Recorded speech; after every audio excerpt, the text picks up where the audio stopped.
We are family. Now she has her own Patreon, which I'm going to subscribe to while we're on the show. We'll see. You'll see how. Don't forget to subscribe this one. Yeah, you'll see how we do it right here. All right, so let's bring on the lovely and the beautiful Goldylocks. We're up. Good morning, good evening, and good afternoon, wherever you are. Welcome to Dudes Talk Shit, episode 45. Oh, okay. Yeah, 45, episode 45. Now, keep in mind, we've been doing the show for 2 years, and we don't even have 52 episodes. So, you can blame TJ for that, but he's not here today, thank God. Right now, we have the return of your favorite Brian 3SL Lyles. How you doing, sir? Coming while. It's been a minute. So. Been a minute. So, for those who are new watching, can you explain the 3SL on your name, please? Pretty much, it was. I think it was given by either by you or a former Rip Radio colleague, due to the fact of my extensive sexual activities with multiple people.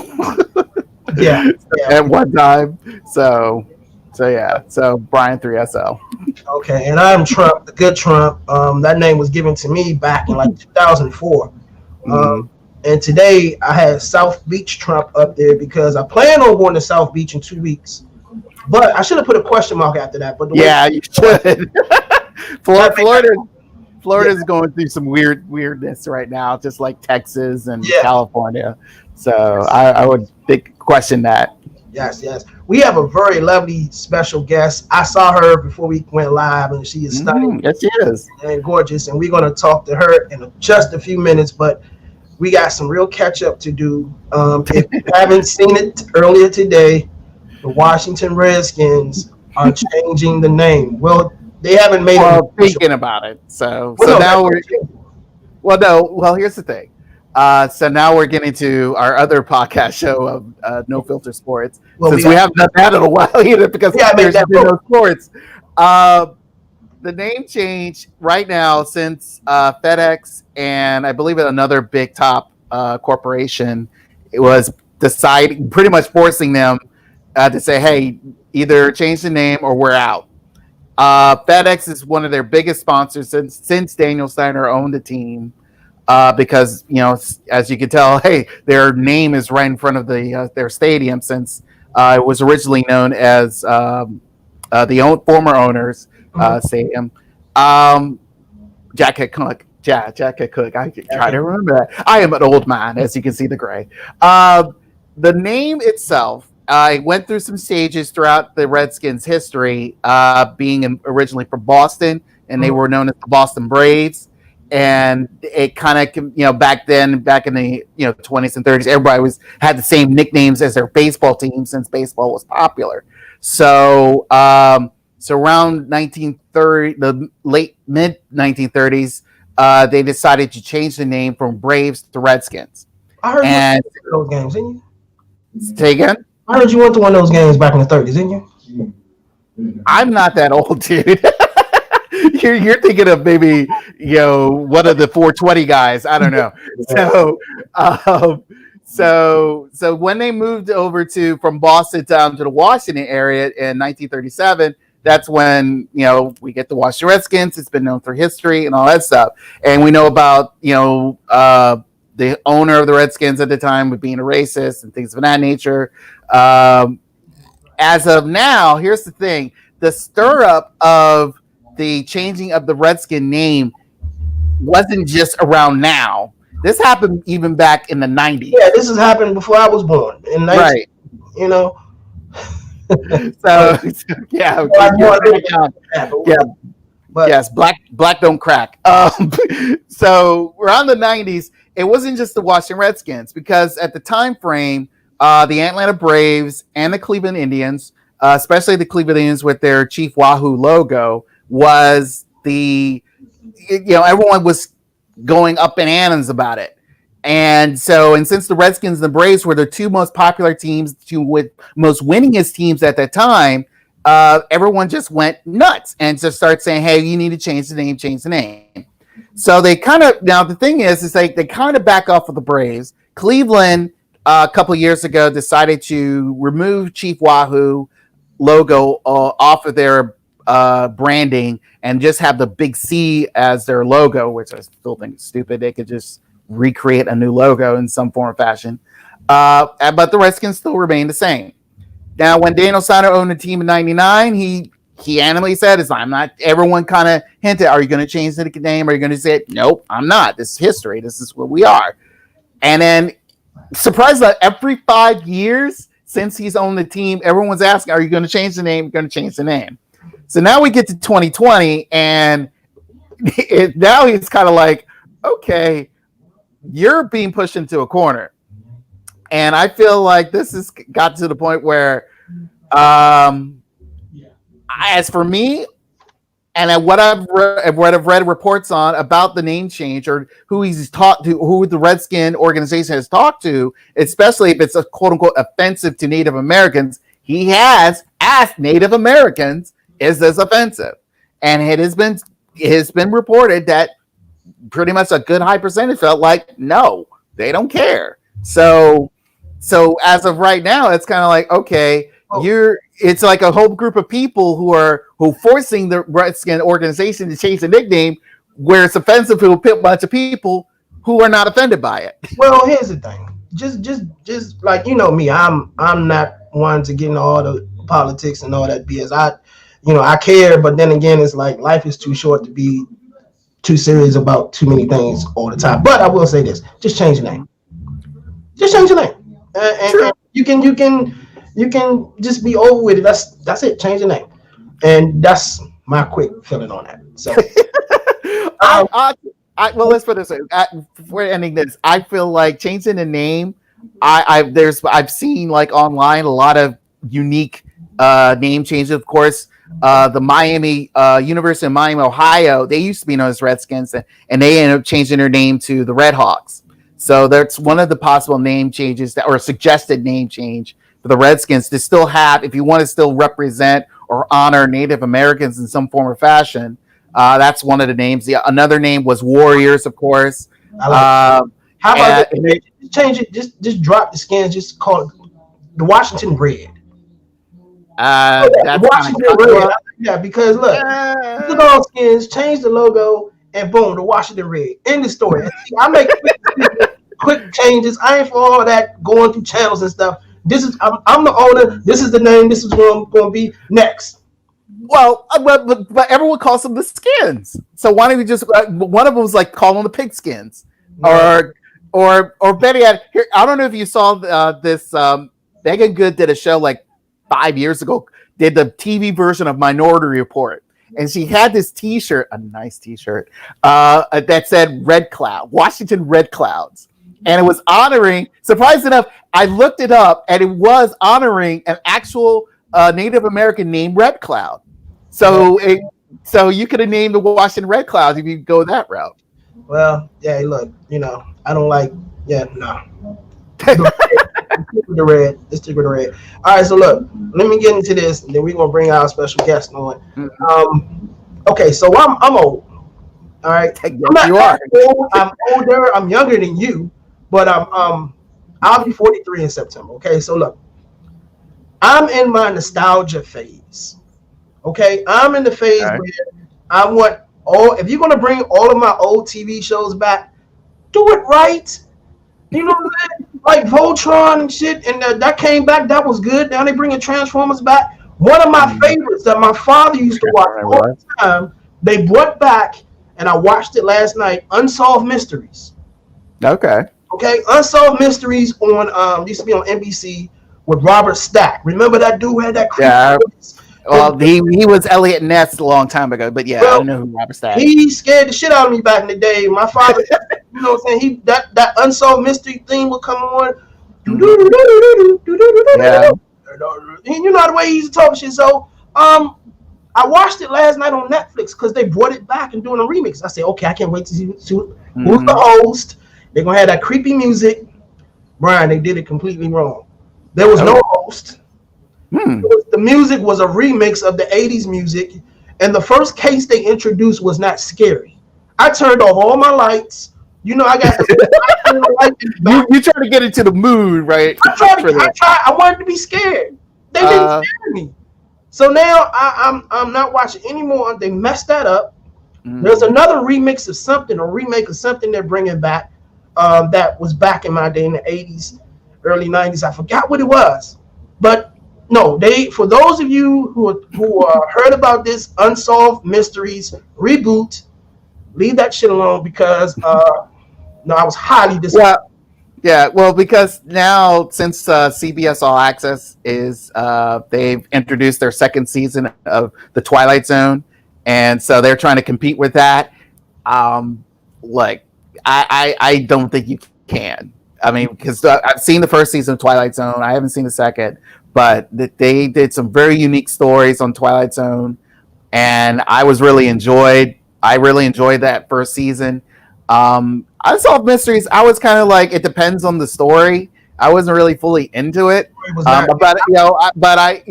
when mind you, when Unsolved Mystery was on, you see Robert Stack with that stone cold look, and it was like, they call it Unsolved Mysteries, Brian. I solved the mystery in the middle of the show myself. Right. All right. By the middle of the show, and I solved the mystery. Okay, it was nothing scary about this shit. So that gets a boo from me. Boo to them. All right. So I think it's about time we bring our guest on. Yes, she's all smiling too. She's not. Oh, we're good. That's good. We all smiling. I got a refill on my drink too. But ladies and gentlemen, I want to introduce to you. I saw her back in the day on TNA Wrestling. That's how I was introduced with her. But then she has come back on Vince Russo's The Brand, and I watch her podcast every week. And now she has her own Patreon, which I'm going to subscribe to while we're on the show. We'll see. You'll see how. Don't forget to subscribe this one. Yep, you'll see how I'm gonna do it right here. All right, so let's bring on the lovely and the beautiful Goldylocks. I just want you to know I got my finest weave on today. finest weave. That's what I'm talking about. It looks good too. How you doing? I got two fine brothers on the line, and I gotta watch everything I say these days. No, damn it! Not with me. Not with me. Dude, I wish I could know you guys. Like I was talking to my dad on the way home from a practice to get to the studio to do this, and I just I'm talking about nostalgia. I grew up in the hood. I grew up in South Minneapolis. Maybe you've heard of it lately. Yeah. And right there on Chicago and Lake. And I miss those days of just being able to you made a really good point, and I'm not going to get all political with you, but you made a good point that like, who is offended by what, and man, I guess what's going on right now, I understand everybody's side. I understand everybody's viewpoint, but like, I was just brought up to just the word racist, like wasn't even in our vocabulary because there wasn't any. I grew up in the hood and everybody was Hispanic, Latina, Hmong. I still say black. Nobody was walking around saying I'm African American. They were just black. Right. It was cool. I don't know, like it was a fun time, and I enjoyed the jokes.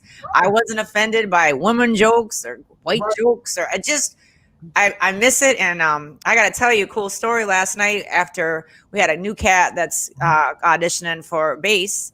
And we met up in an area where I was the minority, and so we entered the restaurant late, where again we were the minorities, and you always wonder, like, with the climate right now, like, how is this gonna go? It was the freaking most badass night. I ended up sitting at these sisters' table for a minute, and my friends are like, "Do you know her or them?" And I'm like, "No, we were just bullshitting and talking about weaves and hair and wigs." I mean, it was just like normal. I miss normal. Like, I know everybody's got to have their points, and like things have to evolve and change. But I got to tell you, like, between this and the COVID, and I'm just missing like whatever normal used to be, of just not having there be an issue with everything. I'm terrified to talk to I'm terrified to talk to a man. With everything going on with the wrestling stuff right now, and I got wrestlers calling me up and apologizing for things for 20 years ago that I don't have a problem with it. Like, I don't like my mother, you know what I'm saying? We gonna talk about it for a minute, but we're not gonna get too political. But I was raised to love everybody. I wasn't really raised to be like, white people ain't no good, blah blah blah. No, but do you know what I'm saying though? Like your mama was hardcore, probably like my mom. If I looked at somebody wrong, I got a frozen hand upside the head.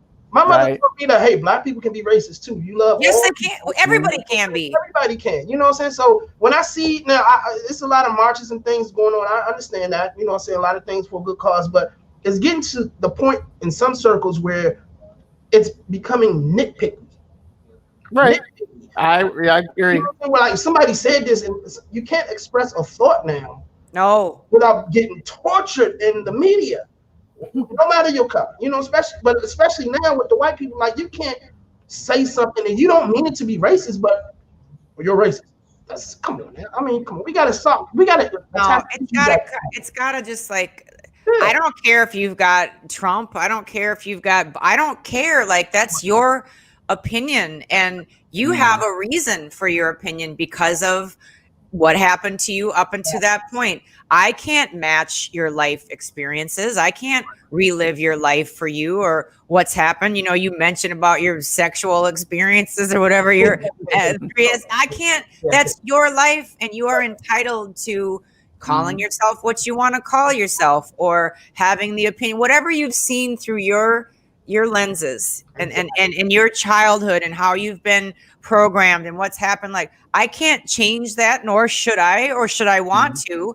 It's just like meet people where they are and listen when somebody's got an opposing thought or viewpoint or political or sexual preference or whatever. Like just take a freaking minute and listen to why they have that, and maybe it will make you more empathetic or more understanding. It doesn't mean that you're gonna change your, you know, whatever. I'm gonna be gay now because I talked to a gay person, or I'm gonna be because it just means like maybe you will be able to understand when they have a bad or a good day. Why? Just shut up and listen to others. There's a lot of people talking.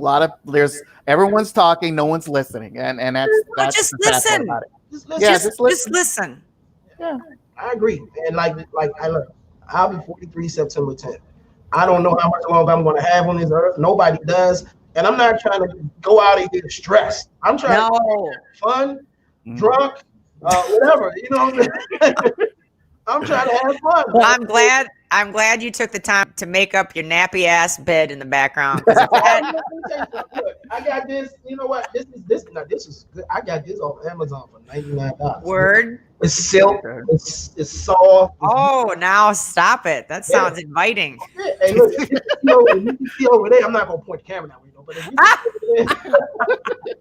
see over there, you know what is your beef? I saw you got some beef with me on Twitter. That's why I had to come on. Like Oliver, last time you got to already Trump with me, and then I remember last year you were saying that somebody said in your camp that I looked all right.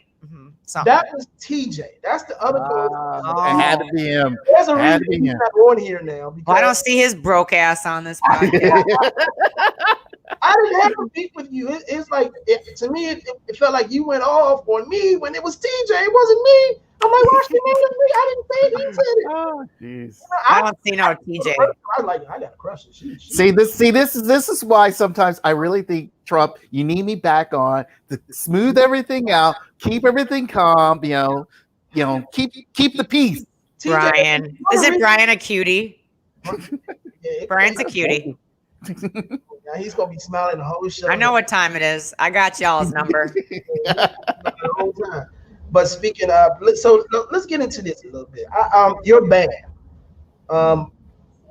I want to know, when are you all coming to DC? Well, I know everything is crazy now. So have you performed in our area in DC before? No, I would love to. Whenever we come, we have to have like a 2-day, you know what I mean, to make the fuel and the travel work. I really need to get back on television, and I'm working on that just because, you know, when you're on TV, that just ups the game for, you know, back in the day when I was doing wrestling and I was an idiot. Like I didn't even know it. I didn't know how to work it. I didn't know how to hustle. Now I do. Now I'm like, please, dear Jesus, just give me another chance to do this right. Go back, right my wrongs. Back in the day when I was just, things were just organically happening, I'd get my parents' fee to just come, you know, walk some kids down the bar mitzvah ramp. And then I would say, why don't you just throw in a few more bills, have the band come out. And then, you know, we are an original band. We've had a lot of records out, but we do play covers as well. And it's nice to be able to read the crowd. And, you know, I'm from Minneapolis, Minnesota. I had my deal with Prince, Minneapolis Sound Gallery, all this stuff. And so a very thick, heavy R&B, you know, hanging with all those cats. Got all that covered. So that's cool. But then the rock and then the punk. And then we don't really do a lot of country, but you know, it's a good spectrum to be able to pull that stuff out. And like when you know 800 songs really well from 50s, 60s, 70s, 80s, 90s, today, you know, blah, blah, blah. It's so cool to be able to read a crowd. Now at my age, you know, I'm not 20 anymore. I don't want to be because that's a lot of experience to have under your belt. And the beauty of it isn't like, yeah, I'm up on stage with our band. It's how can you connect with the people in the audience, and what can you play for them that pulls on a nostalgic string? What can you pull out of your ass? Basically, that's the real art and the real joy is.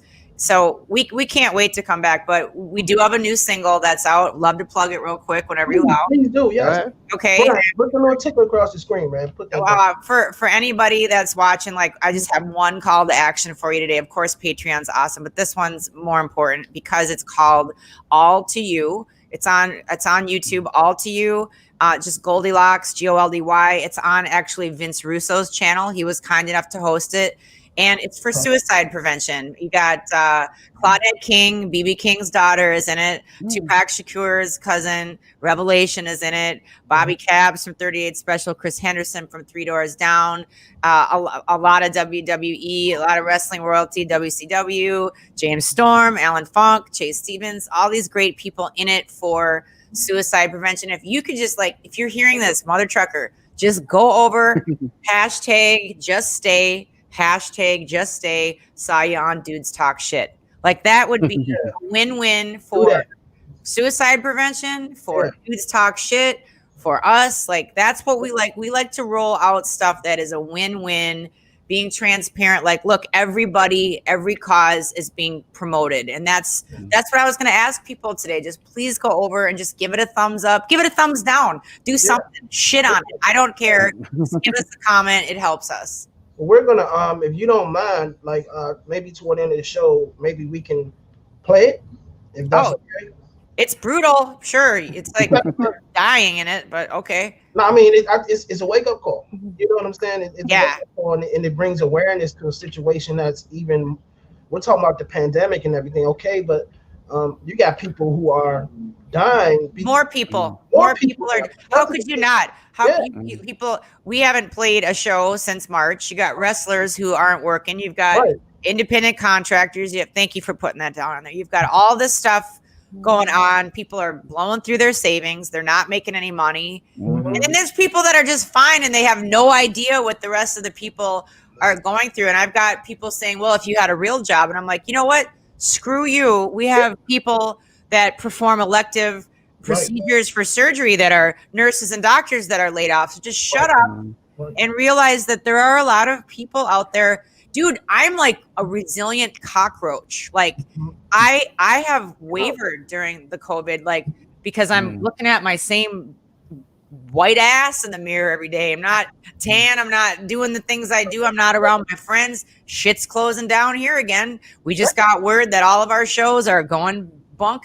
Come on, we were just looking forward to like getting back out there, and they're like closing it down again. It's just it's enough to make you mentally lose your stuff. You know, people die. Depressed, if they were depressed before the pandemic, imagine how they are right now. You know, which one?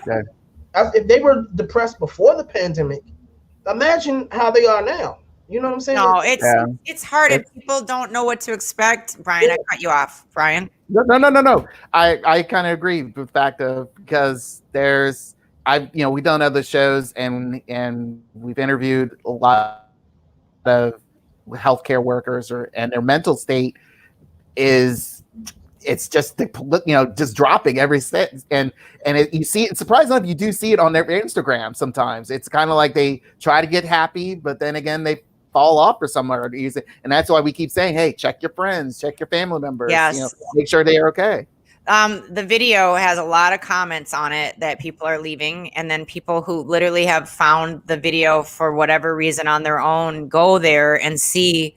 I'm asking people to, if just stay is great, but like leave a positive comment for people that might be thinking about pulling the plug, and they find this video and they're looking through the comments, and a lot of people are saying, I don't know you, but if you're reading this, your life matters, and it's worth something to me. You're a stranger, but I love you. It's like, it's really, I've had 3 people reach out to me in the last 2 weeks and say, I read through the comments, I was thinking of killing myself, and something somebody said changed my mind. Okay, well then that's worth the whole thing. And then there's some wrestling people that show up and they're like, you're an ugly bitch and you suck and you're a piece of shit. I'm like, okay, thank you very much. Like, hey, look, wow. We need haters. Haters make the world go round. Isn't it so? I had a person I worked with last year who was very close to like a worse version of Satan. He was a winner. So anyway, I look back at our satanic involvement together, encounters, and I do try to learn something from it. And one thing that he said was, he was sitting on Kris Jenner's couch, who's Kylie and what's her name? Kardashian's mom. Yeah. Yes. And he was asking her about all the hate and all the stuff and how does their family deal with that. She just smiled and she said, we love it. And he was like, I don't understand. And she just said, let me just tell you, like, your career, your podcast, you're this, Brian, whatever you're into, in order to make that, it's like a car. Right. And in order to make a car run, you need a battery. And a battery, in order to make a battery work, you need a positive and a negative. Exactly. If you just have the positive, it's not going to do anything. It's when you touch that negative that all of a sudden it ignites and it powers your car and your alternator, the yada.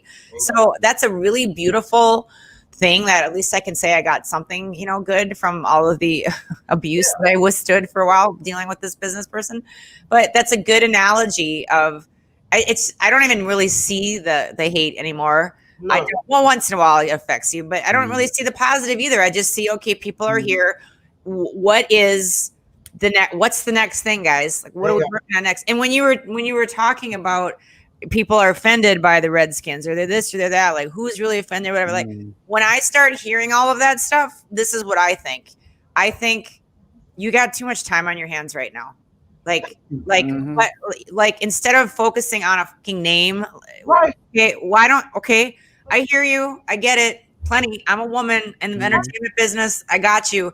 But when I find myself being like, I'm feeling oppressed, or I go find something to do, and I advocate for something like positive that I can help with, or what platform can I push? Is it child abuse prevention? Is it suicide prevention? Like, when I start getting pissy, I go look for something to do. And I'm not saying that they're not merited in their name change. That's not what I'm saying. I'm just saying, it's like everybody's changing their name, and everybody. And so many people are doing stuff right now that you're muddying the water. What are we talking about? Are we talking about Black Lives Matter? Are we talking about, what are we talking about? Like, the shit, this is what cracks me up.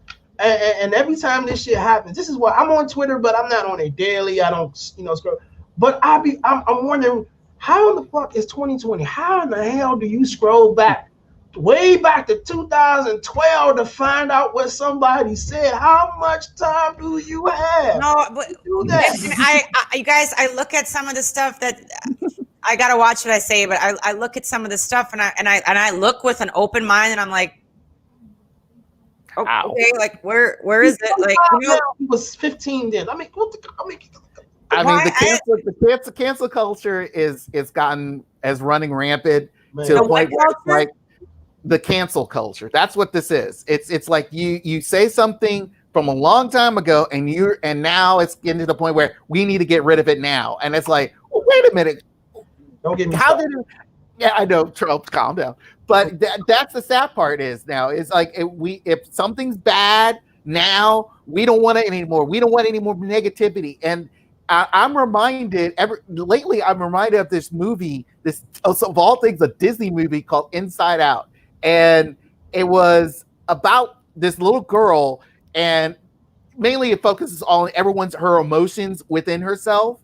And one of the emotions that sort of dictated everything was happy, because she, when she was a little girl, you see her growing up to a teenager. Once she got to a teenager, the happiness was trying to dictate everything instead of allowing the depression and the sadness to naturally form.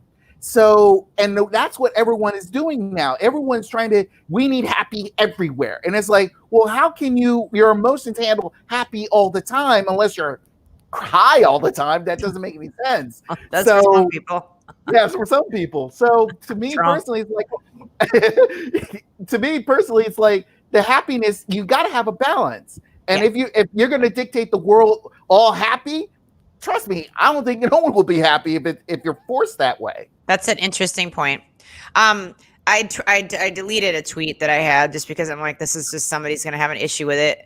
And I was bummed because I found it by accident, and it was Betty White inducts Morgan Freeman for whatever award that he was getting. And it was really campy. And to me, it was funny. It was 2011. And I just posted like, can we get back to the love? And I watched it, and it was her with like 6 black guys on each side. She was making jokes about, back in the day, Morgan Freeman played a waiter in an all black cast on Broadway for Hello Dolly. And she's like, they called me for the part, but I didn't get it, and it was like, it was funny because she's a white bitch and her last name is White. And she said, I wonder if it was because of my name. And I watched his face. And he was tearing up. He wasn't offended. He was moved by like this. She came out of this car and did Betty White 2011. She's 83. She's an old bitch. And then they did this whole thing, and they were like making jokes about black and white. And it was like, to me, I watched his face, and I was like, and he just was like, you could just see like his eyes starting to glaze over, like with tears at the thought, and they changed the words to Hello Dolly. And I was just like, God damn, this is just really good. And then I thought I better not leave that up on Facebook or Twitter because somebody's going to be offended by it and say, condone this or whatever. And it was freaking great. And I wonder if he was offended, or if he goes back now, are you gonna lynch 91-year-old Betty White now, or like are you gonna find it? Oh, but let me tell you what I saw the other day on the news. Maybe y'all saw it. On Golden Girls, there was an episode. Golden Girls, they pulled an episode. Right? They did what did they do? They did blackface on the Golden Girls. Why did they? Okay, so like that's one thing I was asking. Like, what? Tell me, educate me as a white chick who isn't racist. And I asked a friend, and he told me why his opinion was. Why? And we'll talk about her thing. Why is blackface so offensive? Is it because it's blackface, or is it because of the content that goes with it? Or like, tell me, as an African American man, what is offensive about that? Let me start, because I know, Brian, you gotta let me start. To me, it's the context. If you're doing it because you are doing it in a way where it's hey, this is what they look like, and this is then that to me is kind of offensive. But if it's in a comedic version and you're just having fun with it, I don't find it. I'm very hard to offend. Okay, that's just my personality. And to me, context matters to you. Context matters way more. Because let me make a point. My people didn't go through the same slavery and the same structure. Okay, so I am not speaking as an authority at all. All I'm saying is when I can't think of the 2 black guys that dress up like the white people in those movies. Who are those guys? White chicks. I've never seen something. To me, I've never seen something more funny. Or when Dave Chappelle does when he dresses up like I freaking die because he's right. Like he's just hello there. And it's good shit. Like to me, I'm like, oh my God, that's really what we look like. We're so uptight. We're so square. So I want to know, like, Brian, what is offensive about blackface to you? I want to know. Me personally, it seems like, especially if you're trying to do a character that's black, and I feel like, okay, you can still be you. You can dress up as yourself. I don't need you to paint yourself. You really don't need to. All right. And I felt like, historically, I've seen the historical videos of, white men dressing up as black and trying to act black back in the 30s and all that stuff. Okay, that's what our guitarist said. He said it's offensive because they would only hire white actors. Right. Okay, that's disgusting. Yeah. I get that. Right. I get it. So as we get as it becomes more of the sense of like seeing, especially now, it's seeing Justin Trudeau, the Prime Minister of Canada, did it when he was younger. I remember Prince Harry did it before. I mean, seeing the governor here in Virginia. Yeah, governor in Virginia. Seeing and especially it's like, okay, why? You could have just dressed yourself and it would have been fine. But no, you had to go that quote unquote extra mile, and you claim it as being authentic or whatever. And it's like, no. And that to me is like you're going to a level that you didn't need to go to. I'm Black 360, 24/7, and all that stuff. You don't need to. If you do that and you can able to go to the your shower and wash it off and not understanding the historical significance of what it was to being a Black person at that particular moment in time that you quote unquote dressed up as. It doesn't make any sense to me. That makes a lot of sense. Does it make sense then to oust the Prime Minister of Canada? If he understood the reasoning behind what was wrong by doing that, and I felt like, all right, dude, as long as you understood it and you apologize for it, it's like, hey, I was young and dumb back then. Fine. Okay. I'm not gonna dwell on you and ram you and it's like, hey, you shouldn't be Prime Minister anymore. No, I feel like as long as you right your wrongs, like you said before, I'm good with it. So that's interesting. Then you have a bigger heart than a lot of other people do. Right. I daily talk about publicly all the things I've done to screw up. I have in this podcast already. Like I did some really dumb stuff, not like that, but just lack of appreciation, lack of gratitude, lack of understanding, lack of respect. When I was in wrestling, I was just an asshole and I didn't know what I was doing and a dick. And that's why I keep saying like I want another shot. Speaking of that, I want to go to your wrestling days. Okay? Let's go. It's all thick. I get all thick. I want to know how did you get into it? Because now I started promoting wrestling in 2004. I did 4 shows. Okay. And I stopped because it just cost too much damn money. Because it what? Oh, yes. Too much money. You had to go through the athletic commission. You had to pay the licenses. And this was just indie wrestling. It killed me. But how did you get into wrestling and why did you get into wrestling? I got into wrestling because the music lawyer that got me my record deal was dealing with the Jarretts. She was also their lawyer. So I got in through that. She said they're looking for somebody who is a fresh face that's got broadcast background, not necessarily wrestling. Right. And I just pursued the living shit out of the Jarretts for months, trying to get them to give me a shot, give me a chance. And I would fly to, ironically, as I live and breathe right now, I would fly to Nashville and their office was in Hendersonville, Tennessee. I'm in like Madison, Tennessee, which is right up the road from Henderson. Not in a million years in 2001. If you told me that in 2020, I would be living in, because Vince used to call it like, he'd call them the Jarrett Hillbillies and everything like that.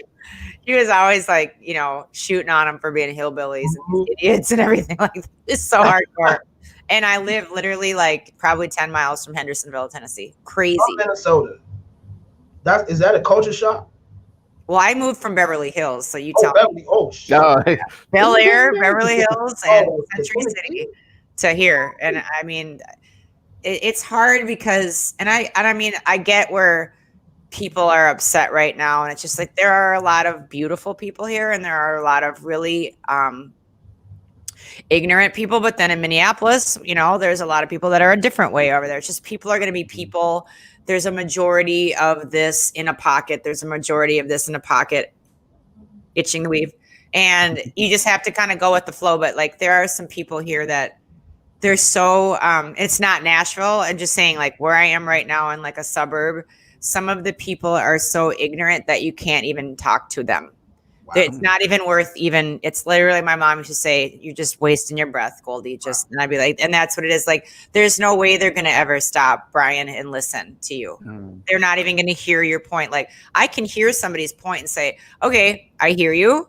I acknowledge it and I understand it. I don't agree with you because of what I've seen through my lenses and what I've gone through. So I can't agree with you, but I can agree to disagree with you, or not even that. Like, I can agree to understand it and just let you live in peace. But some of the people that I try to talk to, and the thing that gets me the most with a lot of folks is just, and I'll just say it because I'm a huge LGBTQ advocate. I'm not gay, even though everybody thinks I am. My entire family thinks I'm a lesbian because I'm not married, and I'm constantly like, just advocating because a lot of my friends and family and people that are supporters are gay, and they're very timid and shy, and they don't want to ever rock the boat or say anything. And I'm like, I'll rock that boat till that shit sinks all day, because you deserve to be equal, and you deserve to have the same joys. And again, let's get into black stuff. You want to get into Black Lives Matter? Like, I feel stupid even saying like gay people should have equal. What the fuck? Like, everybody should like be equal, and like to even say that sounds like, pardon me while I speak of my privilege of being straight and not heterosexual. It's ridiculous. It's like, it's weird and awkward and icky to me to even act like I have a privilege or something. But I guess I do if it's been accepted to have, a heterosexual relationship, be married all the time, where my homosexual friends can't. I'm a big advocate for that. Why the hell am I going on this rant, you guys? Where was I right before this? How did we get on this? But how did we get on it? The wrestling business. And then what did we get into then? Oh, idiots! Like, that's the thing that I have the hardest. That's the thing in the South that I have the hardest time dealing with people that are just homophobic. Like, I'm like, why are we like? It doesn't affect you, bro. Like, and they're like, oh, what if nobody's gonna come after you? You're an ugly motherfucker. Like, you know what I'm saying? Gay men actually have taste and like good-looking men, and that's not you. You're fine. You're good. Move along. She's talking TJ all the way. I don't have a problem. I just because you disagree with a lifestyle doesn't mean that you hate the people in the lifestyle. You dislike them. We all are different, and people exactly expecting that. And I still think everybody should be treated fair. It doesn't mean I have to like or want to live the lifestyle you have. I still expect to treat you fairly, and you should be treated. That's all they want is respect. That's all they want. Just acknowledge it and respect it. That's it. They don't nothing else. You're like Satan. You're the Satan worshiper, and you're like doing animal sacrifices and things like that and stuff. Like, if you're hurting an animal or a child, I want to tell you right now, I will come find you and beat the living shit out of you. Like, you don't do that. Like, that's it. That's where I draw my line. And when people ask me to do weird stuff, I'm like, if it doesn't hurt an animal or a child, I'm okay. But then some of the weird stuff people ask you to do, and like some of the other female wrestlers, I'm just like, what's wrong with you? Like, seriously, dude, what the hell is wrong with you that you would request like somebody's cameo that they do this? Like, you're just, God, man, I fell down the Twitter porn hole last night. I'm like, what is this? I was like looking at some of the new people that are like signing up. I'm like, oh, let me check. Oh dear Lord. Pretty much shit. You're into some funky shit. Like, whatever just happened to the old days of just that boring old penis? Can we just go back to that? Well, that's a whole. Okay, well, at least that's a whole other story. But look, actually, I have a plenty of fish story to tell you, but and then you're next, Brian. Go. Yeah, I'll ask you this. Back plenty to of wrestling. shit. Yeah, plenty. Here we are on plenty of shit. What's your story? Yeah. Don't drink. Tell the story. Damn it, we're all waiting for you. There's a dating site called Plenty of Fish, okay?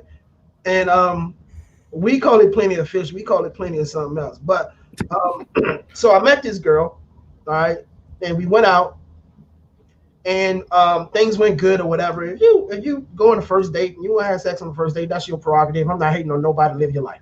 So we come back, and she wants to engage in sexual activity. Sure, on the silk sheets back there, huh? So I did it. I'm trying to tell you. And then you got Jack Nicholson Joker on the wall looking with the smoke. Lord. So, gotta get Jack's approval. But she asked me to do something weird. She asked me to go and get matches. Okay. 2 matches, light them, and put them on her nipples. She wanted her nipples. See, now, Trump, at this point in time, when you get that freaky that fast, you are out of the equation. Yeah, I was that bitch is just look. She's got some fetish, and it wouldn't have mattered if it was you or Humpty Dumpty with Jack Nicholson looking down, Joker, whoever the hell you just said. Like when you're just going right to like, I don't even need you and your penis and your manliness. Just get me the matches. She could have just stayed home from that, and you could have saved some money on that bitch. Exactly. We were kissing and then everything. She's like, "You got some matches?" I'm like, "Yeah, I got matches." I'm like, "What you want to smoke?" I don't smoke, but did you do it? Hell no! I didn't. These cost too much money. I'm not paying. No. And then so that was, and me, I'm down for whatever, but that was too far. So that's yeah. That's plenty of fish. That's the second bad thing. Plenty of fish. So we're not even gonna talk. You and dating sites. I don't get it. Brian, you got a story, Brian? Actually, no. I have a question more so. With your going into wrestling, as you said, as an interviewer, did you have to train just like what is now like a lot of interviewers are doing now? They have to train before they interview. They threw me out there with nothing. Nobody told me anything. I'm in the Patreon that's launched yesterday. There is a show every week called The Daily Dump, and The Daily Dump is inspired by. We go back and find some wrestling clips, and I basically talk about like what this was like. We've got some that have never aired. I've got tapes of stuff that never even aired. And if you want, fuck off, excuse my language, but like, I didn't exactly get the best straw pulled when I left TNA. So I dissect that, but it's like, I was a Mortimer Plumtree was one of the very first, interviews that we did, and he was one of the only people to try to help me at all. Eric Watts helped me later on. The guys were all nice to me, but like nobody helped me with anything. I didn't know what I was doing. And then the next thing you know, I'm flopping around in the ring, and Kurt Hennig did secretly try to help me and train me. We were going to try to get some wrestling going, and then God bless his soul, he passed away, went to be with the Lord. So nobody did it wasn't like that. It was just like every person for themselves, just figure it out. And that's why I had so much heat with people, because I did screw a lot of stuff up, and I didn't know. And if you got problem with me, you got heat with me, then have the balls to come up and say, I got heat with you. I don't like how you do this. You're a bitch. You're this, you're that. And like, at least enlighten me on what I'm doing incorrect so that I can fix it, or take the time to say, why don't you let's go work on some stuff. You know, Eric Watts would say, okay, this is okay, but it could be better if we do. Well, of course I'm going to listen. And again, how do you approach somebody? Are you just like, you suck?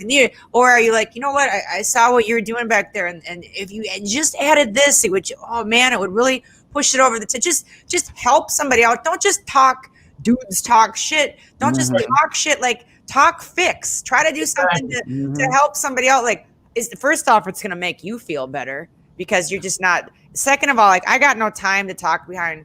I hate talking about people behind their back. That just means that I'm a weak mother trucker, and I've got time on my hands. If you got time to talk about somebody else and dog them and whatever, then you got to take a real close look in the mirror and reassess what's going on here. You know, when they come to you, you don't want to. You want to ignore. You want to. You know what I'm saying? I'm like, come on, man. That's not cool. I'm like, you can say it, but you can't back up what you said. But that's.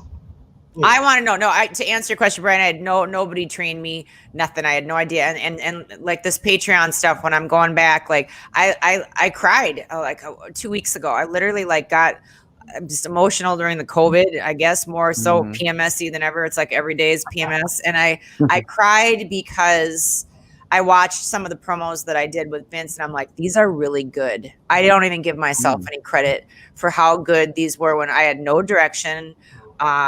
Or they would just write stuff and I'd memorize it and I'd get it all, and then they'd change it 5 minutes later, and I'd be like, and it was live half the time for pay-per-views, and I was terrified. But we'll just go out there, like, go out there and do what? We'll just go out there, interview the guy in the ring. Who's in the ring? Oh, Chris Rock. Chris Rock? Chris Rock? What am I? We'll just go out there. Go out there and do what? What do you want me to talk to him about?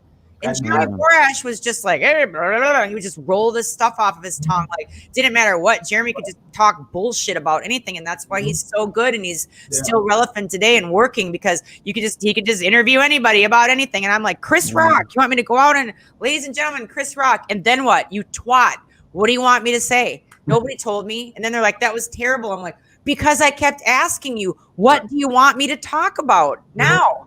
because I was thrown under the bus, Brian, so many times like that, because I was beat to a pulp, because people were shitty to me, I can just show up on your show. I have no idea if you're going to roast me. I have no idea. And you know what? I don't care, because I'm professional enough now where if you wanted me to talk about this, I'll talk about it. You want me to talk about that? I'll talk about it. The band and what we do. We're so good at our age and being seasoned professionals that if you called me up right now and said, you have 35 minutes to get to the airport and go do a show for 50,000 people, I literally have my stuff pressed and ready to go. And the boys, I wash their stuff and I'd throw it in the thing and I'd put some wigs in and I would throw my makeup in a baggie in a Ziploc and I would be at that airport with no show, anything, and just get out and go out and wing it. Like, it's that good. Like, and that's what trials and tribulations, you can either sit there and have a pity party and feel sorry for your ass, or you can take something and learn something from it. And like I said, like, my bandmates were like, what are you going to talk about today? These are black guys, or are they just going to roast you because you're white? What's happening? I'm like, I don't know, and I don't care. Like, I'm down for the count. I guess one of them has a beef with me. I don't know. Like, careful now. Just, don't let them, make you cry and stuff. And I'm like, if I cry, Dad, that's good TV. That would be great. Like, I don't care. That's it. I never had a beef with you, and I still don't. As a matter of fact, it's the exact opposite. Wow. And anytime I can come on, or you guys want to come on my show and promote and talk about stuff at Goldie's Closets every week on Vince's, it's got a good following. I'd love to have you on and talk about whatever. I like talking about real shit. Real shit, man. I do, dude. If people would just, and it's always like, no offense, but it's just like these pansy ass white mother truckers that are all like, you know what I'm saying? I'm like, okay, you posted your black square. Now what? Right. What's next? Hey man, I would love that. You know what I'm saying though? Like, what is that? Let me tell you something. If you ever came in this area, me and you, Brian, we all gotta go to the bar, have a drink, because I'm telling you, you are fun. And it's like what you see with you is what you get. You know what I'm saying? That's what I like. When I see a podcast, it's like you have zero fucks. You know what I'm saying? Like, oh, dude, I don't. And that's what it is. And you know what I'm saying? That's just fun, and that's what's missing today. Now let me now we're gonna get to this. I want to ask you, after the wrestling business, you still had the band and everything, but how and why did you get in the podcasting? This podcast. Oh, dude. After the wrestling business that week, who was I with? I was with James Storm, talking to him. James Storm was one that came to me at the pay-per-view when we were doing the green screen turn to the camera. And I was like, everybody did theirs. And then I was like looking around like, when am I going to do mine? And I heard somebody go, what about Goldie? And David Sahadi, one of the producers, just went like, I was like, ooh. I just remember going, and I think James Storm came up. He's like, Goldie, they're going to let you go. I'm like, what? Like, I'm like a staple of this. No, like, and he's like, yeah, they got wind and somebody, it's water under the abyss. Abyss threw me under the bus. Abyss got me fired. Abyss told stories that weren't true.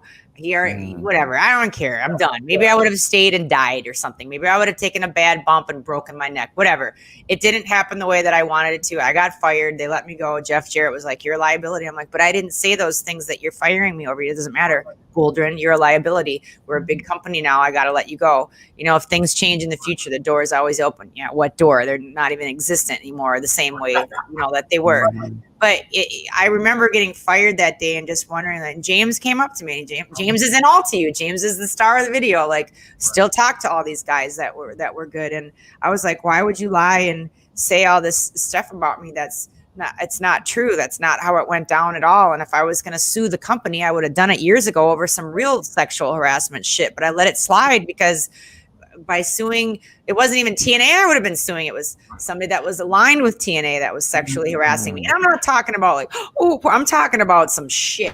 Yeah. And I was like, wait a minute, if I blow the whistle and all my new friends lose their job and they lose the funding and okay, I won't do that. And I didn't. And like, Jeff, if I was going to say something, it would have been when I first got hired and that stuff went down. He's like, well, if you were me, what would you do? And I say, I would listen to me saying telling you right now, like I never said that stuff. Right. So I leave wrestling.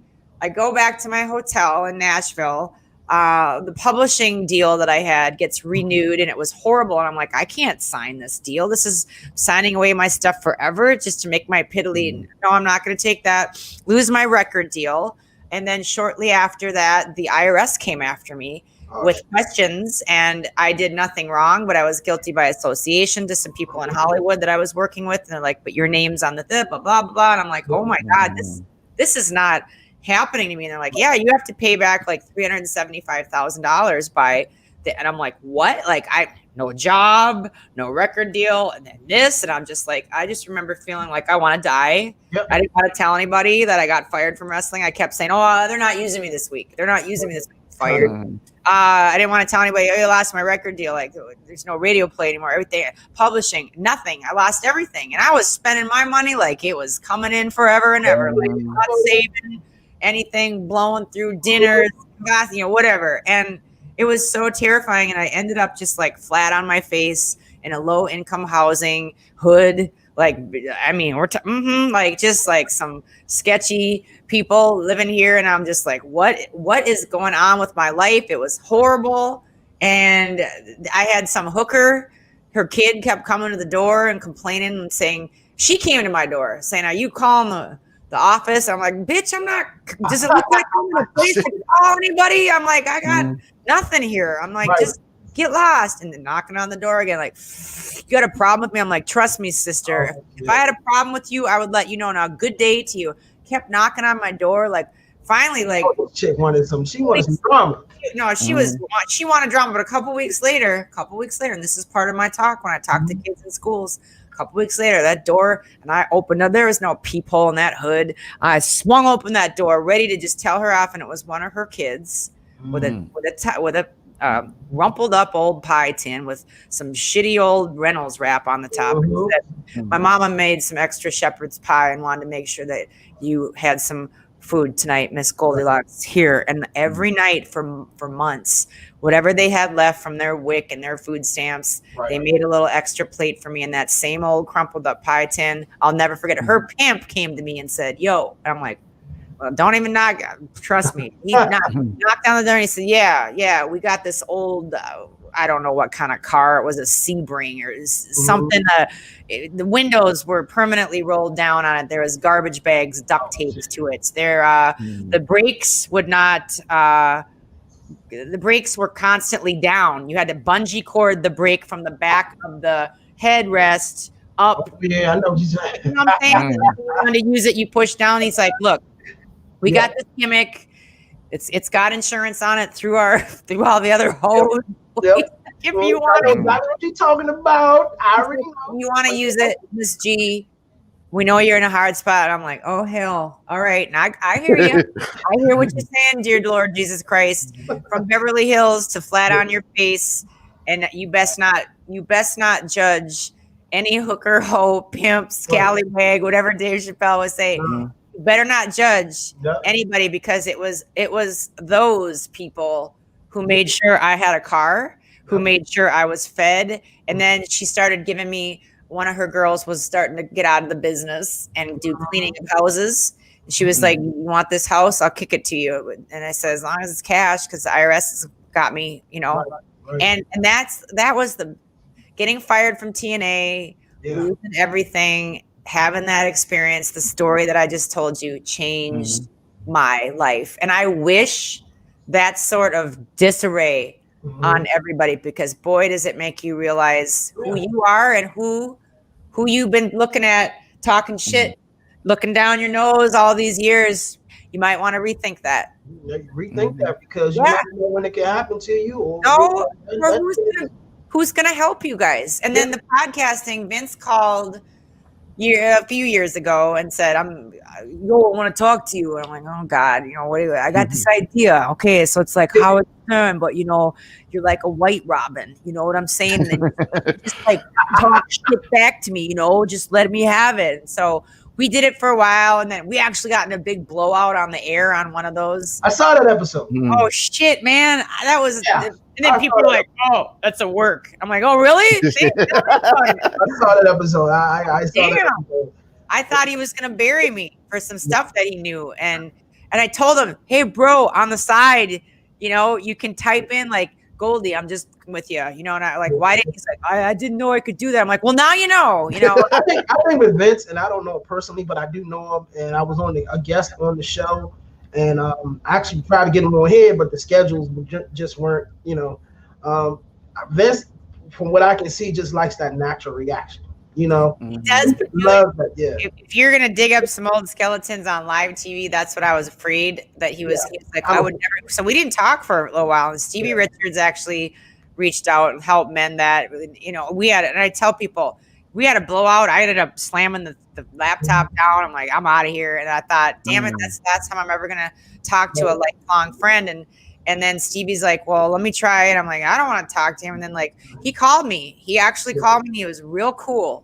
And he swallowed his pride and he was like, what did I do? And I was like, dude, like, what was that? He's like, I would never. And I'm like, but it sounded like you kept saying you're going to get really angry. Well, anytime you tell somebody, hey, Brian, I've been looking you up online and dudes talk shit, you're going to be really angry when I talk about you. Hey, South Beach Trump, you're going to be really angry. I'm like, what does that tell you? You're probably going to be really angry.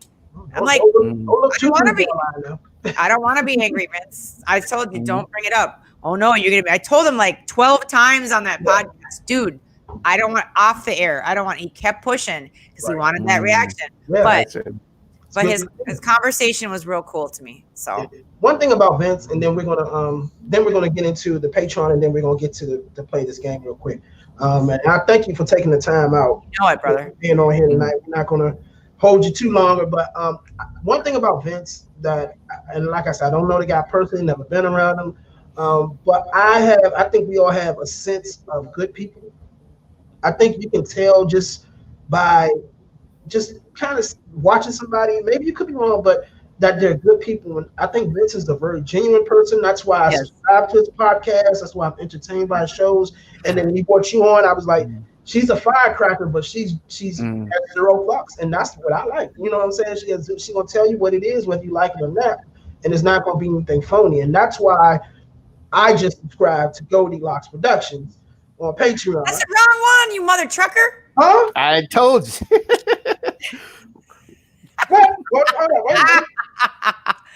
That bitch is getting so many people subscribing, but that's good for. And I just say, Goldylocks. Goldylocks Productions is some spiritual healer. Good for them. I did not hit my card, and yet I was going to turn around and do that. Thank God I didn't. Mine is me in a bathtub. For the love of God, you're at the right place. Okay, tell me what shit. Just Goldylocks. That's just it. Goldylocks on Patreon, right? But like I said, all these people are messaging me saying I subscribe to Goldylocks Productions. I'm like, well, then you're gonna bless who's ever that Patreon, because it sure as hell ain't me. So what is your Patreon? Let's get into the Patreon. Where is the Patreon? Dude, you're gonna so everybody's just subscribing to the Patreon, I think, to talk to me. Like they're doing the high levels, like they want to hang, and I'm like, that's cool. But then me and my bandmate, we're literally like, if you do subscribe, even for a month, whatever, thank you. Like some of the content, like, bro, it is like really, really well produced. Like we're talking hours of production, and like nobody's freaking watching it. I'm just like, I'm gonna watch it. There's tub talk, where I'm like, so I have to go through the whole tub talk and blur out like when my boob is like showing or whatever, because I'm like really getting into this like deep adult conversation. I'm like, your tit is hanging out, you hoe. And I'm like, God, I gotta just stand there with my mic or like and hold myself the right way. And I have to literally go through and scan, and then there's these big blur spots like where I'm moving around. I get out, my boobs are all they're shriveled up, and my whole every part of me is, you think like, oh, this is going to be super cool. I'm going to do tub talk. I'm going to kill two birds with one stone. I'm going to have a drink. I'm going to be in the tub and just. I was going to say you're actually in the tub, right? And I'm not. And it's like you come out like this sad ass prune, and then when it's time to like get up, set the camera, you're hanging titties and everything, like you're cellulite, and I'm just like, oh. Nobody needs to see that. Unsee it, please. And then your ass is like all red from sitting in a hot tub, and it looks like you're like some burn victim. And I have this all on camera. That's what I need to show. It's awful, but it's all on the show, or is that part? You don't see that. That's what I see. You know what I'm saying? Like as the person shooting it, of course you get all the pretty stuff or whatever like that. And then as I like go to move and make a point and fall on my ass in the tub, I have to cut that out because my stuff's showing.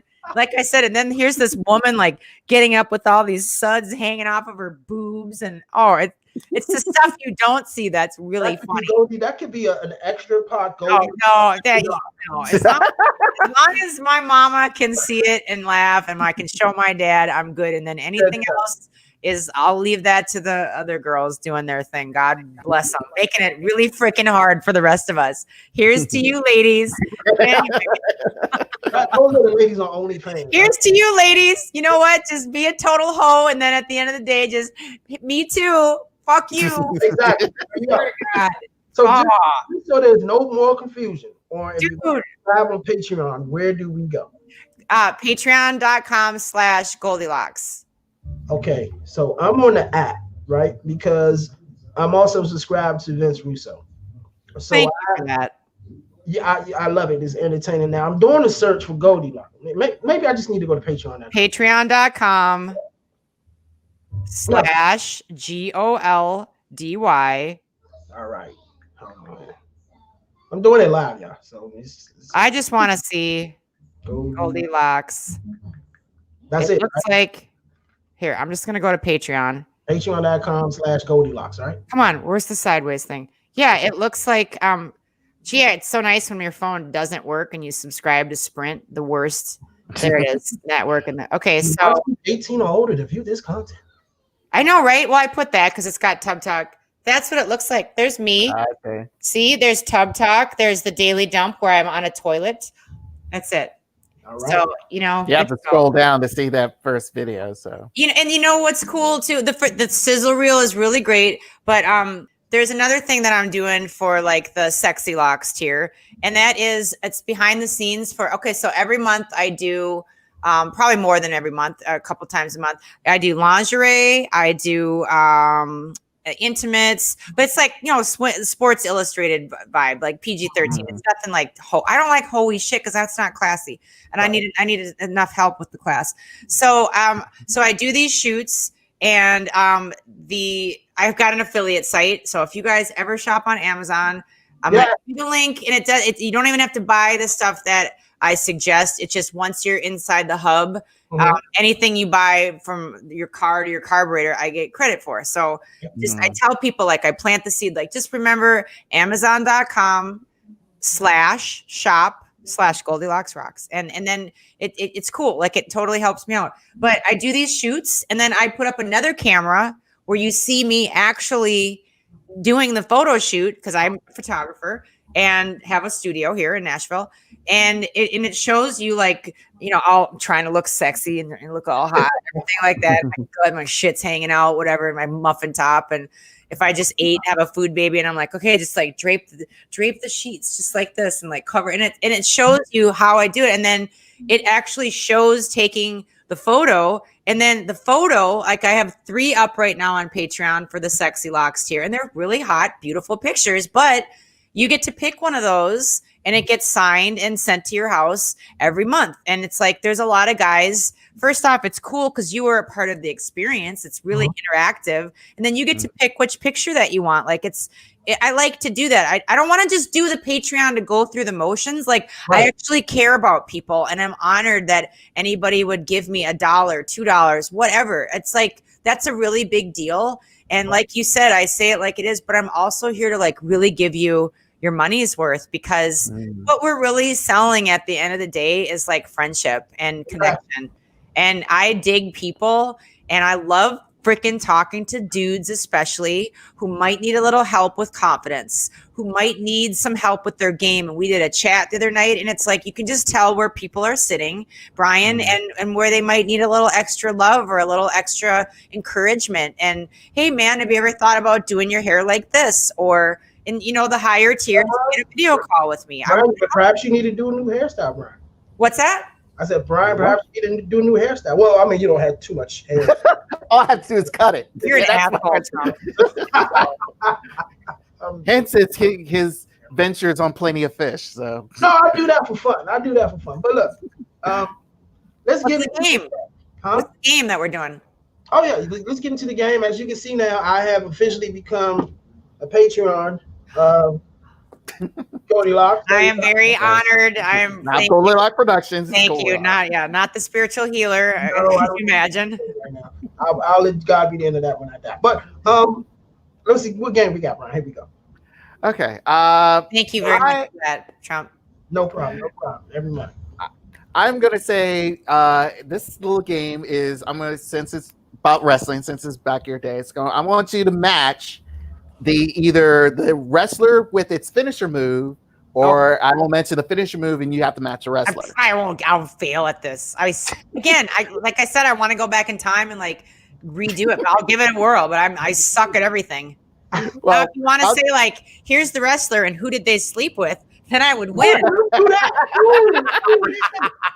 a whole. If we only do, that would be easy. If I start off with John Cena, then everyone would know who it is. So I want to start with this. Let's start with sharpshooter. That's Bret. Wait, the sharpshooter is Bret Hart? Yep, that's correct. Okay, great.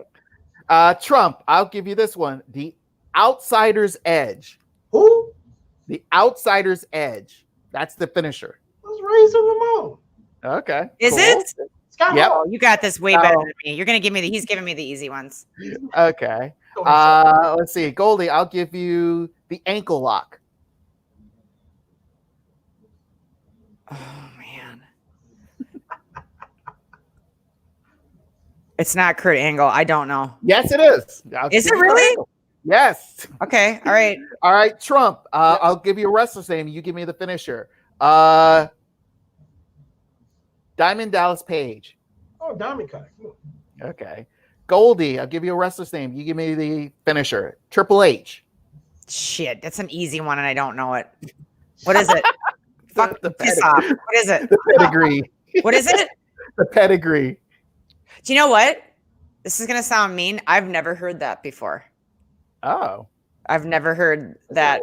I mean, I've heard every single one that you've said, but I guess I'm just not a big Triple H person. Like I haven't watched a lot of his matches, and I think of him more as Office. Yeah, that's what he is lately. So, all right, Trump, I'll give you this one. This is the finisher. Okay. Rack Attack 2.0. What? Rack Attack That is 2.0. Yep. No idea. Who? This is the finisher. Is Rack Attack 2.0. Don't get it? I got two that might be. What are you thinking, Goldie? It's probably wrong, but it's either, to me, what came to mind was either Piper or Sandman, but it's not, is it? No. What is it? Nikki Bella. Oh, I don't. Yeah, because remember she had to change her finisher because it was hurting her neck at the time. Oh no, sir. Am I exposing? What's going on with the weave? How's the weave? You're for a long time. I don't want the weave to fall. Making sure the weave is like hanging in there. Give me another one. All right. Okay, Goldie. Randy Savage. What's his finisher? Oh God. Shit, I don't know. What is it? Flying elbow. Flying elbow.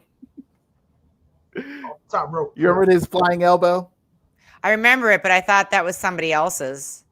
Well, that was his signature. So. Don't you think that's some other people's too? Like yeah, but flying he's sort elbows of like, and the people's elbows, and blah blah. And then there's the other elbows, and okay.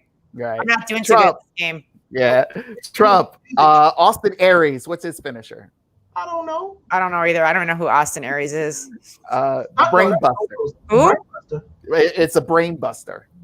Austin. Who's Austin Aries? He's probably like, who the hell is Goldylocks? Okay, fine. Fair enough. Brian, before we end, can you give us a couple of music trivia questions, and then we'll music. Okay. Let's see. Where do I'm trying to give this sad weave some redemption. Yeah. I remember I do a game show on Rip Radio, which I believe, Trump, your crew is going to be on in a couple of weeks. Just a quick announcement too. I make it here. Rip Radio Network is my podcast or radio network. We've been in existence since 2010. RipRadioNetwork.com, and just before this pandemic, just to make an announcement. It's on the Twitter, but I haven't made it public. I have signed a 3-year deal with Sirius XM Radio. What? Whoa. That will take effect hopefully in September. I should have been there, but the pandemic pushed everything back to. Wow. So there's a Sirius XM station here in DC on Florida Avenue. So that's where I'll be stationed. Oh, yeah, I know. Oh, man. Congratulations. Congratulations. Hope, fingers crossed that we can get started in September. If not, then I don't know. Oh, that's exciting. Congratulations. Yeah. I've been on cloud nine. I've been drinking every day. So all right. I believe so. All right. Okay. I'm going to name three songs from this artist. I want you to tell me the album it came from. Oh, boy. All right. Oh, all right. So, okay. Goldie, here we go. What's Love Got to Do with It? Let's Stay Together. Hold on, that's the artist. I need the album. And Better Be Good to Me. Those are the 3 songs from what album? Private Dancer. No, yes. was that the name of the album? Okay. That's the name of the album. Okay. I'll never. All right, Trump. Old. I'll give you a little old school Trump. Try to say what you trying to say? Yeah, you're old. This is from Tupac. California Love. How Do You Want It? All About You. From what album? It's my man too, and I can't even remember this shit. From All Eyes on Me. Yes. Good. I wouldn't have got that. I wouldn't have got it. Goldie, here we go. You're gonna like this. This is from Michael Jackson. In the Closet, Heal the World, Give In to Me. From what album? Come on. We just were doing Michael Jackson stuff today. Is this the same album as Black and White's on? No. So then it's Heal the World is after that. That's when he wasn't like, okay, what are the 3 songs again? In the Closet, Heal the World, Give In to Me. That was after that album.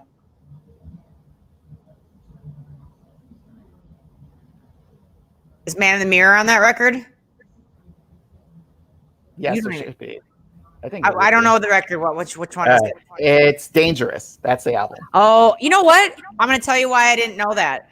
Because I had the Dangerous single with a ton. It's my feeding back. I'm going to turn this down. I had the Dangerous single, and I thought that was a single and not an album. So I still got it wrong. Okay, go ahead. All right, Trump. Here's again old school. This is from Queen Latifah. Fly Girl, How Do I Love Thee? Had It Up to Here. From what album? I don't know. Nature of a Sister. I didn't know that one either. I don't remember the name of that album. What's another one? All right, last one for Goldie. This is from Beyonce. 3 songs. I have no idea. Signs, Baby Boy, Speechless. I don't know that album. That's after when I stopped listening to her, but that's more recent. Actually, this is from her first album, Dangerously in Love. Is it really? That's why I didn't know it. Like I don't know that. I didn't know that one. What's it called? Dangerously in Love. Her first. You're asking me all this black stuff. Like how many white girls would get that right? I actually did pretty good. All right. Ask me 2 more. Do some more. All right, Trump. This is for you, Tinashe. This is from what album? All Hands on Deck, Too On, and Pretend. I wish you could get multiple choice albums. Yeah, right. I don't. I know Tinashe. I love her, but I don't know her album. I don't know her. It's Aquarius. I would never. I don't even. Come on, a couple more. All right, a couple more. Here we go. Actually, I think you'll know this one, Goldie. Janet Jackson.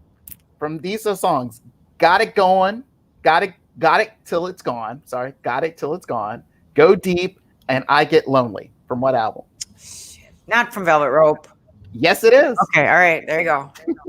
Kind of white people stuff with some white questions. I'm getting all the black stuff. All right, Trump. I'll give you this one. This is from Sade. Oh, I got this.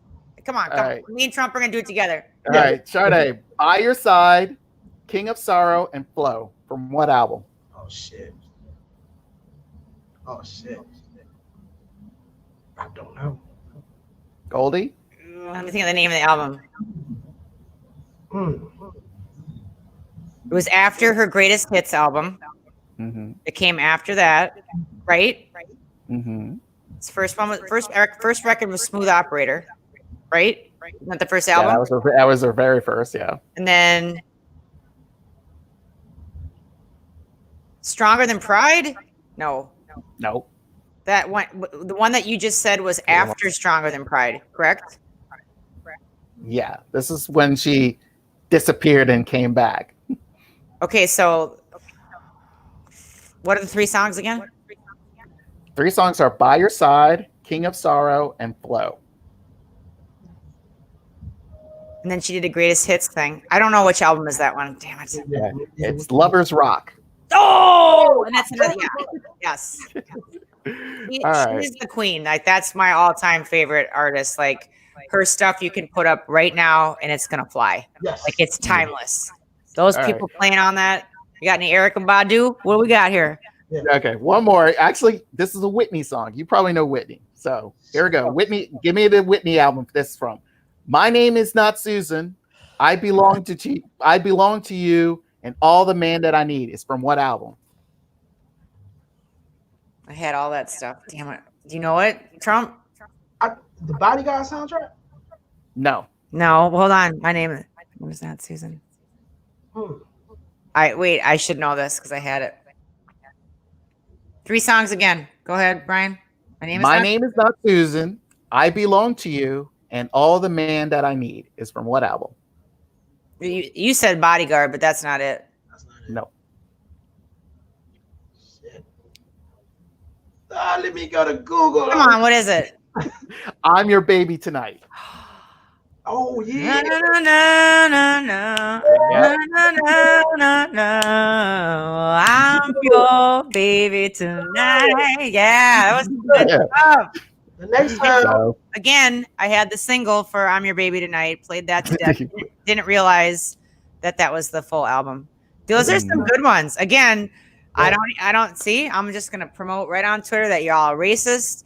I got no Ashley Simpson. I got no Britney Spears. I got no white artists, no nothing. What kind of racist shit is this, bro? And you know what's sad is if you would have said any cracker stuff, I wouldn't have known any of it because all I listened to is what you just said. That's like throwing Vince Russo questions about Notorious B.I.G. Come on, now. No, but I that's what I mean. I grew up in Minneapolis. That's what I listened to, like the Family and the Time and who did Jungle Love? Who was that? Not Jesse. That was more Stay in the Time. Yeah, like I mean, I was super young, but like that's all Andre Simone, Jody Watley. Yeah. These are all the people at the camps. I got to see Jody Watley too. I got to see Jody Watley. Yeah, she's phenomenal. I worked with her husband for then husband for a while, Andre. That's how I got my start. Yeah, like a real young little kid. Jody Watley is super cool. I'm looking for a new. Then who else came? There's another Jody Watley, like her, not Jody Watley, but like she was Terry's or Jimmy Jam's wife, Karen White. Yes, Karen White. Yes, Karen White. Yeah. Let's Get Romantic. Like those are like that's I love that song. Sade. You will not if you know who this is, then you win the black prize. If you don't know who this is, then you ain't black. Deatra Hicks. I ain't black. I don't know. You Brian? Because I don't know who that is. Please school us. You need to go look. You need to go look that. She got real religious, so it pulled a lot of her music and stuff. But that Deatra Hicks was who I let girl. She could roar like soul and roar. And then I got on. Me and some drag queen in Nashville were singing we were doing a shoot together, and I started singing some Deatra Hicks. He was like, "You do not know about Deatra Hicks?" I'm like, "Oh yes, hell yeah, girl, I know about." And so we sang it. We put it on Instagram years ago, and somebody got on there, and it was Deatra Hicks' daughter. And that's my mom. I was like, "Oh man!" So Deatra Hicks, look up her stuff. Like, oh my God, can that woman? That is singing. Some of this other shit's fronting, like they're produced. Like this girl had just like you could tell she grew up in the church and like, damn, she was great. Absolutely amazing. Okay, so there you go. You're not black. Go ahead. What else you got? That's it. That's like this hip hop today. The hippity hoppity. You don't understand shit. No. keeping No, them not when you're gonna bring up people like Tupac and Yeah, and Biggie and like, you know, and we get in arguments like who's the best rapper of all time, and like, you know, that stuff spoke to me. What's up with that? You know, like that's some good. The only other white guy that I think did now he's on the deep end, but like I thought when Eminem first came out, he had some tight stuff. Like I was like that was it was to me it was like wow. Now maybe you know he's doing other stuff.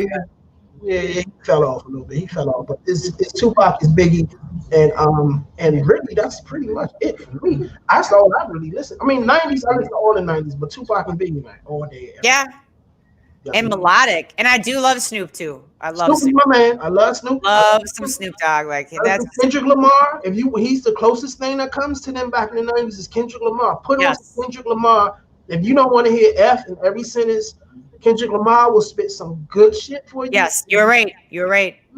Yeah, that's it. Well, Goldie, I want to thank you. Close it out, brother. For coming on the show tonight. Thank you so much. And as normal with all podcasts, throw out your social media and where everybody can find you and that type of thing. Goldylocks Rocks, GOLDYLOCKS,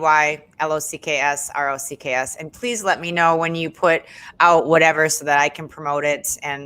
And hopefully I didn't say too many things today, but whatever. I think you just keep it real and not, you know, I really appreciate, I got to tell you, I appreciate you having me on. I've just felt so badly about what's going on. Yeah. I feel bad for being a white girl. I've never done anything wrong, but my heart has been literally aching. And when I went that restaurant last night, like I had to go to the restroom because I teared up because I'm like, can we just go back to like being normal? Like I said in the opening of this. So I really, really appreciate you being on. And I think sometimes just like hanging with everybody is the best medicine rather than making a problem some places that maybe if you're just being normal, like that's the answer. I don't know. I'm not saying marching and the things that are going on aren't necessary. I understand everybody's viewpoint, but just sometimes just kicking it with people and being real and having legit conversations and shoots. I'm down with that anytime. So please have me back on sometime. And you guys come on Goldie's Closet sometime and let's talk about whatever you want to talk about. Just do that. Cool. Do that. I appreciate it, man. It was fun. And I'm going to send this to Chantel. You know, Chantel, she does everything for the Russo brand because that's what our show airs on. So, man, it's going to be fun. I'm going to, I really want to do this again. If you ever come to DC once all this shit, man. I hope Chantel is blacker than you are. You didn't know no diaper. Upset. Love and happiness. Dudes Talk Shit, episode 45 with the lovely Goldylocks. And we will see you next time. All right. You guys take care. Love you. You too. Bye-bye. Bye now.